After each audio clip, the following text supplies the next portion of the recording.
Good morning, Miss McKenzie. How are you doing this morning? I'm doing great, and good morning to you. It's such a pleasure to see you this morning. I really want to thank you for being willing to do this interview with us. You know, we admire you and all the hard work you're doing, and so we really just want to share with everyone who watches the video what you've been doing to make your school successful. So let's just start with a simple question. Tell us a little bit about yourself and how you got into education and what your role is now. I started teaching Algebra 1, so I taught Algebra 1 math and reading for 6 years, and then I became an instructional coach for 6 years. I was assistant principal for 6 years, and for the past 8 years, I have been a principal. I'm currently the proud principal of the ACE Demonstration Design Lab at J.A. Hargrave in Crowley ISD. Awesome, awesome. So let's talk about 2020. School year started and then COVID-19 happened.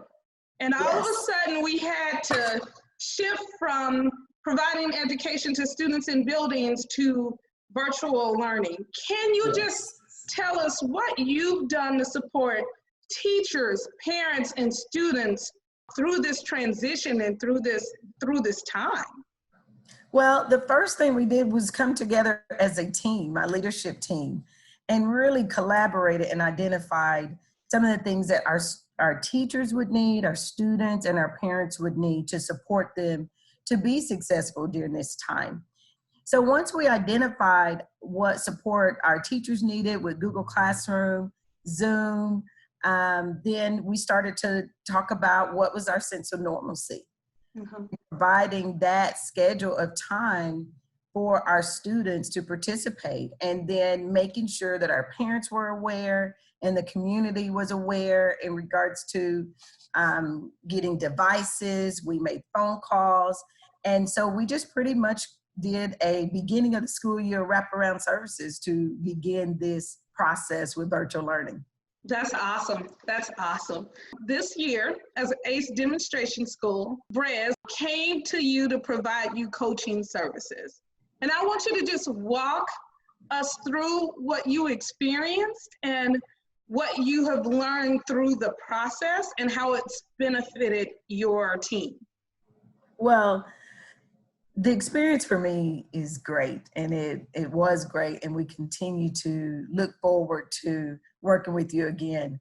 But one of the things I truly enjoyed and was very positive is for us to have the professional development where you, Scott, and Matt came out and coached us in the components and actually how you helped us build our professional development and what that really was going to look like. As we began with mapping out where all of our staff would be for morning arrival, not knowing that what it was really going to do for our school culture. And that's probably one of the highlights of our days, is because we love greeting our students, but the way you guys walked us through that process and how we implemented and coached each other, it was phenomenal for us because we were ready. We were ready to receive those students. You know, there is nothing like real-time coaching. So I like the process in which you guys took us through, first looking at students on task, how important that was, and providing that real-time coaching. It was a lot of fun to be able to share that staff development with our staff, for them to coach each other. It was kind of unnatural, but it all became very natural for us. And we laugh about it now, but we see the results. And then when we moved from real-time coaching, then we started looking at the rigor. What was the rigor that was taking place in our classrooms? And I just enjoyed it. I really did enjoy it in the collaboration. Then, of course, you never stop growing and learning with BRES. And Callie's going to come out and she's like, let's go to walking. And so I love that even when you guys would leave, Mr. Rowland and I continued that work and really wanted our staff to keep moving, because I think we had this idea in our mind that we were going to conquer the big rocks this year. And so we moved into S&D, you know, and S&D stands for See It, Name It, Do It. And I love that you connected Leverage Leadership 2.0 as to the research behind the importance of why you should implement this observation protocol. But what it did was solidify us as instructional leaders. Then, of course, you can never do anything without data-driven instruction, right? Yes, gotta have it. Yes, you gotta have it. So that really allowed us to really narrow our focus with looking at the data, looking at the high leverage team, looking at how we were performing. So it was just always a constant revolving continuous improvement door, and just embraced everything you guys could give us and just made sure we worked as a team to make sure our teachers were supported and they really understood what it was that we wanted to implement. So thank you. We have had a great time and great learning. Yes, I think one of the most powerful moments I experienced at your school is when we were doing a management and rigor walk, and we were looking at the folders outside of the room.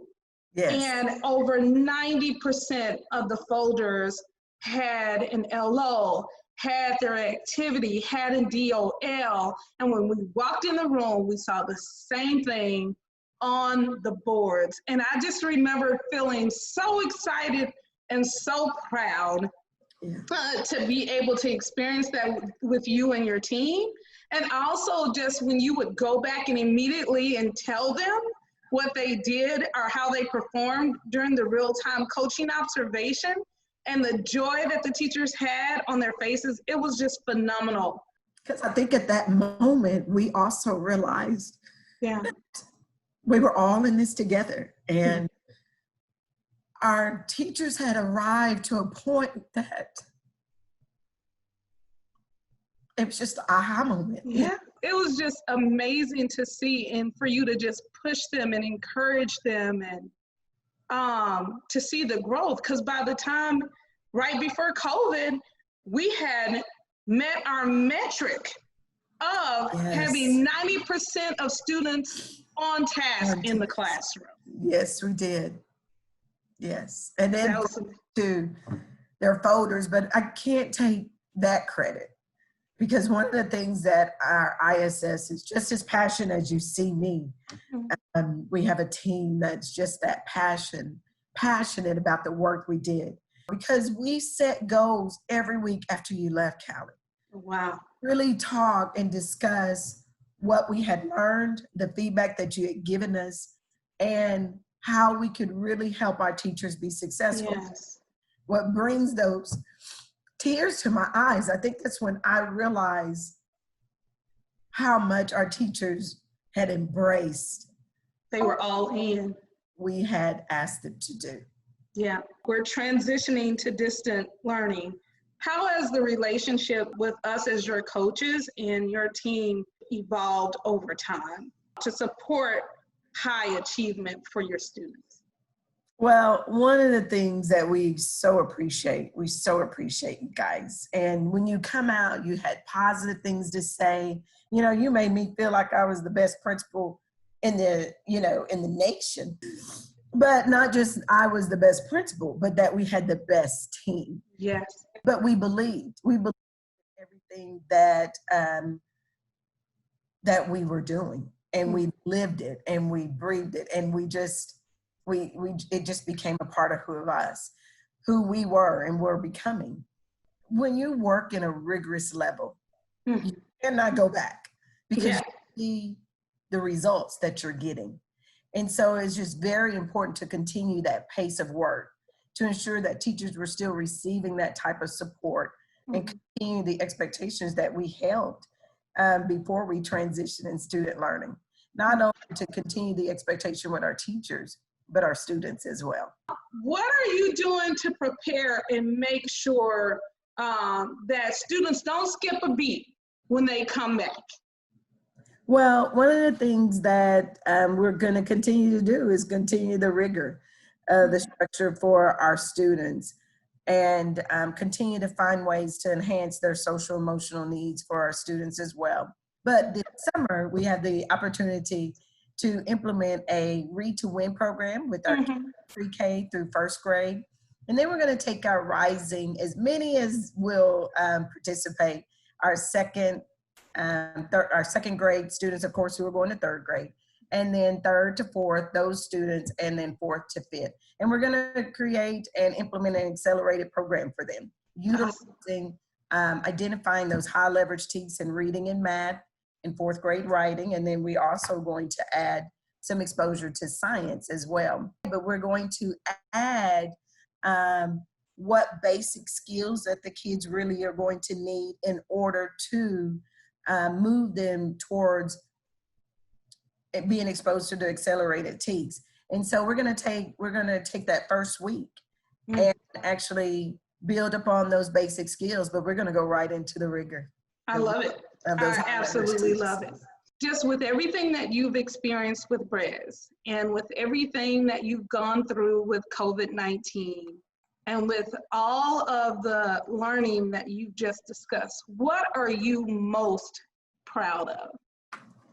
I am just most proud of the positive relationships that, of course, BRES and our team, but not just our team. You guys made a difference also with our teachers. So that positive relationship and that trust just spilled over into how we were able to work with our staff. Not only do you create that environment, that type of learning environment, but yet, you know, our parents and our community believe in this. They support us in everything that we implemented, in parent engagement, student-led conferences. It just have blown me away. Wow. Come out in significant, well over 100, you know, people, and coming to support our staff and teachers and students. It has just been phenomenal. And what you see is when you have that type, build that type of culture, you can take students anywhere you want. That's right.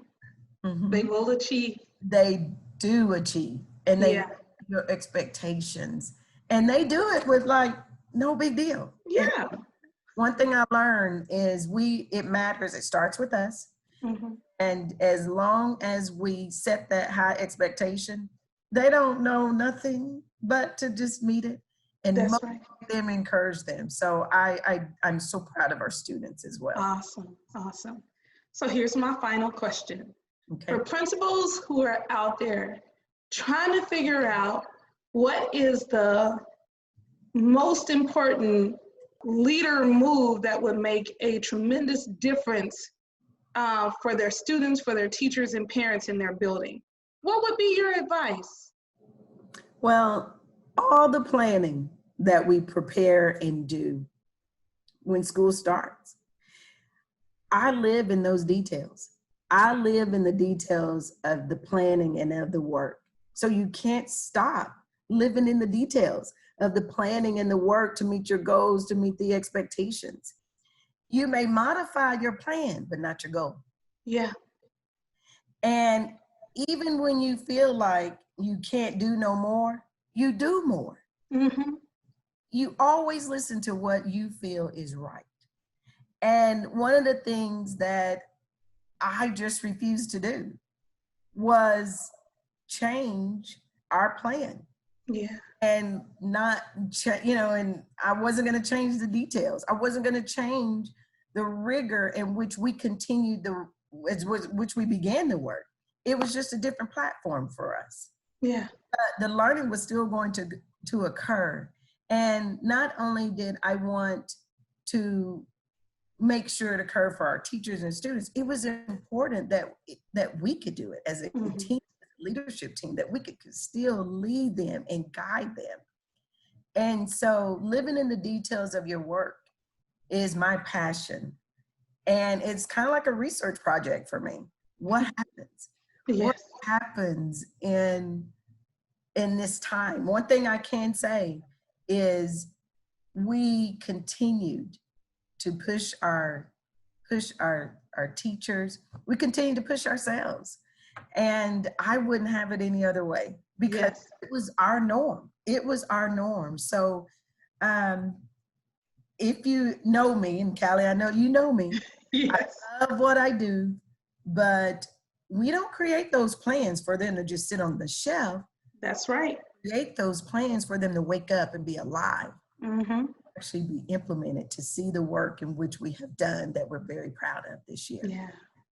I totally agree with you. You can create a plan, but really the magic or the work is in your execution, and y'all have Yes. done tremendously well. So I just want to thank you, Ms. McKenzie, for your time. Obviously, I'm looking forward to continuing our work next year, and we are just so proud to be working with you and your team. Thank you so much.